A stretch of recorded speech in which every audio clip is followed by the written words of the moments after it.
Sometimes workers' attitudes or perspectives seem to be what is getting in the way of their success in doing the work. Task assistance, while seemingly simplistic, is a powerful supervisor skill that can be used to help redirect a worker's thinking. Clearly, task assistance will not magically change your staff overnight, but when used over time, it can influence the way workers think about and approach their work with families. In this clip, we joined an impromptu supervision session following a staff meeting in which a social worker expressed a high level of frustration and negativity.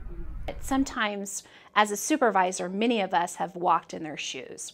So for us to be able to step back and take it one step at a time, just to know that they are supported and that we are with them 100% of the time.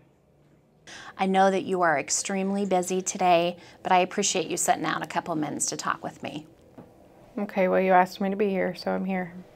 Well, I want to first talk to you about, I have been very impressed with your skill set. You are able to build a rapport with the parents immediately.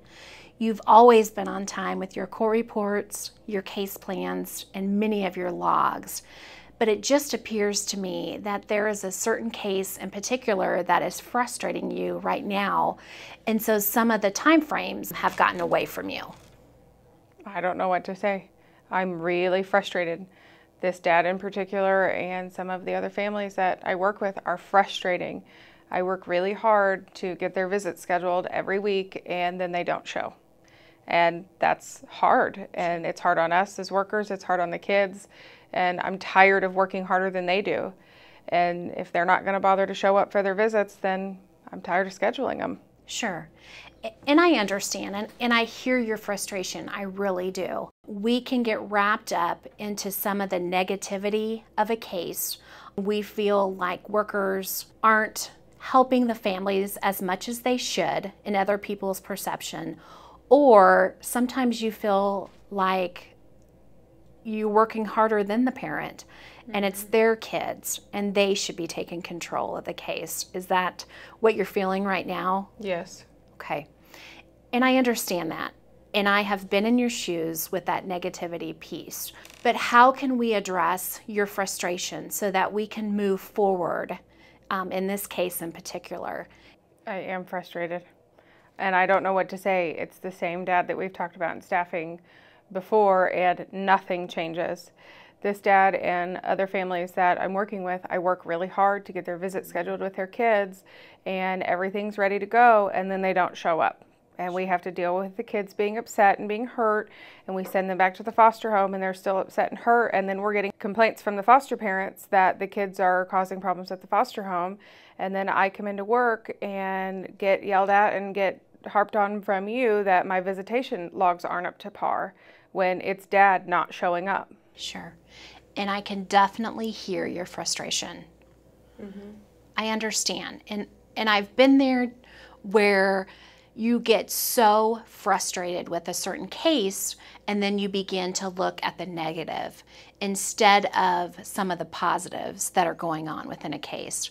I get that. Well, but I get blamed for everything. Like, he doesn't even make his visits, and he has an excuse every time, and every time it's my fault. Even though we've done our part and made arrangements in getting the kids here and making sure he's aware of when it is, and then he doesn't show. But that's my fault. And then I'm in here with you, and it's my fault that the visitation logs aren't done and aren't done on time. And it seems like I'm the only one trying here, and the parents aren't even trying to work hard. And it is very frustrating. Did you bring his case plan in? Because we can look at his case plan and see what he did in the beginning until now, and we can talk about the different strengths within the father. Yes, but I don't know what you want me to say. I'm so frustrated and so tired with him that I don't see any strengths with him. I don't think he has any strengths. I don't think he cares anymore. I think he's lost the willpower and the drive to even get his kids back home when he can't even show up for their visits. Okay. And I know this morning we kind of talked about in our staff meeting, we talked about being a change agent and kind of the change theory and what happens with that when a child is removed from the parent, it seems like in the beginning, such as this case, dad does what he needs to in the very beginning. He meets all of the demands of what is scheduled for him. He meets the demands of coming to visits. And it seems like in the change theory that that crisis drives parents to do many things. Does that make sense? Yes, and in the beginning he was doing what he was supposed to do, and at the training it was called change theory. I called it manipulation. Sure. He was showing up on time every time for his visits in the beginning because he thought he could manipulate us into believing that his kids were going to go home and that he was going to make the effort, and then he didn't follow through and he stopped showing up on time and he stopped showing up at all. Yeah. Okay, let's pull out the case plan that you guys did in the very beginning. I think it helps for us to sit down from time to time as a supervisor and the worker to look at the case plan, look at the different strengths that you gave dad in the beginning and the different tasks that dad completed in the beginning. So in the beginning, dad was meeting the needs of his kids coming to visits. Yes, I would agree with that. So that was a strength of dad for coming consistently to the visits. Okay. Okay, so let's write that down. So interacting with the kids, positively coming to the visits. Yes. Okay. Okay. What else can you see that dad completed on this case plan as far as tasks, then to look at the strengths from those tasks? When he was coming to the visits, he was always on time. Okay. Even if it was a visit with me, he was always on time. Okay. And if his car was not starting or was broken down for whatever reason, he could rely on his brother. His brother was always very helpful to him. He made sure that he made all of his appointments on time. Okay. So his brother has been a natural support to him. Yes. Throughout this case? Mm-hmm. Okay. So that can be a strength for dad, is that he has got some positive interaction with the brother. Okay. And brother has reliable transportation to assist dad into coming to visits and meetings, correct? Yes. Okay. So that's another strength, is that he has reliable transportation. Okay. Okay. Let's think of one more strength for the dad. He's a good dad. Okay. He does a good job when he's here on his visits. He's on the floor playing with the kids. He's reading books. He's not trying to talk to the workers about his case. He's not on his cell phone. He's not worried about anything that's going on. He's talking to his kids about their school and what they're doing. He's very involved in his visits and very interested in them and in being there. Okay. So when dad is here, he's in the here and now of interacting with his kids. Yes. So he's got some excellent parenting skills. Yes, I would say so. Okay. So I would put that down as a strength too, is that dad has some good parenting skills. Okay. Okay. So I guess I can see that he does have some strengths, but I still don't know that he's going to change. I still don't think that even pointing these out to him, he's going to change and start showing up for his visits. Okay. But I think you have done a very good job about pulling out dad's strengths. Have you had the opportunity to speak with dad about those strengths? No, because I don't think it's going to change anything for him. Okay. Do you want to kind of role play, if you were to have a meeting with the father, what you would talk to him about? Well, sure, you can give me some ideas of things to talk to him about. That might help. Okay. What if you were to talk to dad about, in the beginning of the case, it appeared that he had transportation that got him to and from his visits. So what has changed with transportation? And so the kids get really upset and really hurt, and we have to send them back to their foster home, and their foster parents are complaining about it also. Sure. Having to deal with the kids. Okay.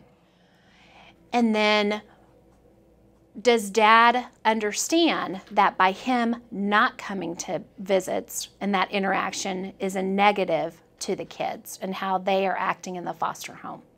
No, but that's something that we could talk about. Okay. When I think in the piece of you being so frustrated with this case, you see it as the manipulation piece.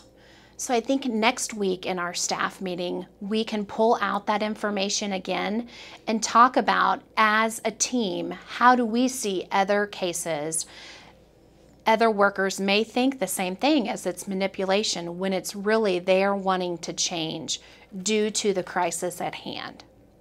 Okay.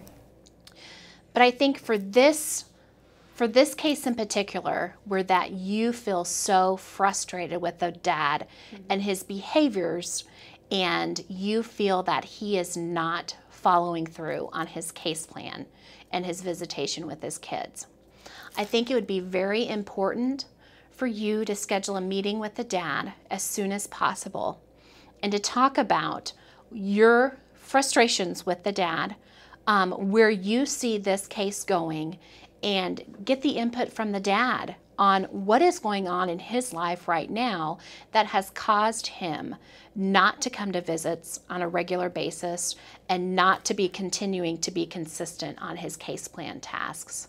Okay. And I think it would be important too, Molly, is that you pull his case plan out and talk to him about what are his progress or lack of progress on his case plan tasks. But then I think it's also important for you to talk with Dad about his strengths, and that you continue to work with him as long as he works the plan, because you're not going to work harder than the dad. Right. I understand that.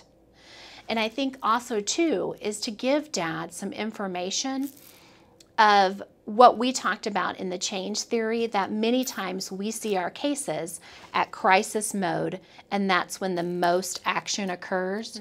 And for Dad to understand that so that he can move forward and we can reintegrate these kids back in his home.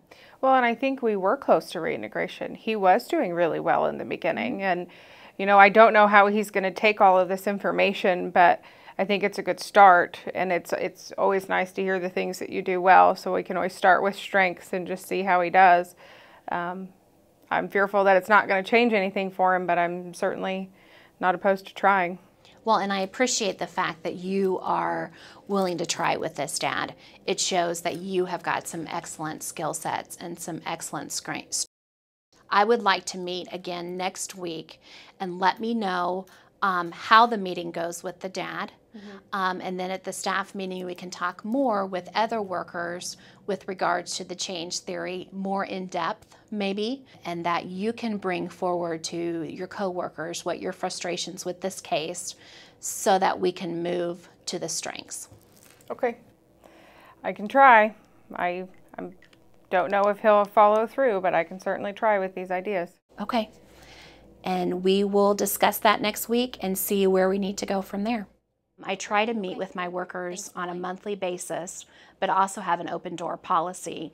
And when a worker seems to be stuck on a case, we talk about what needs to happen next.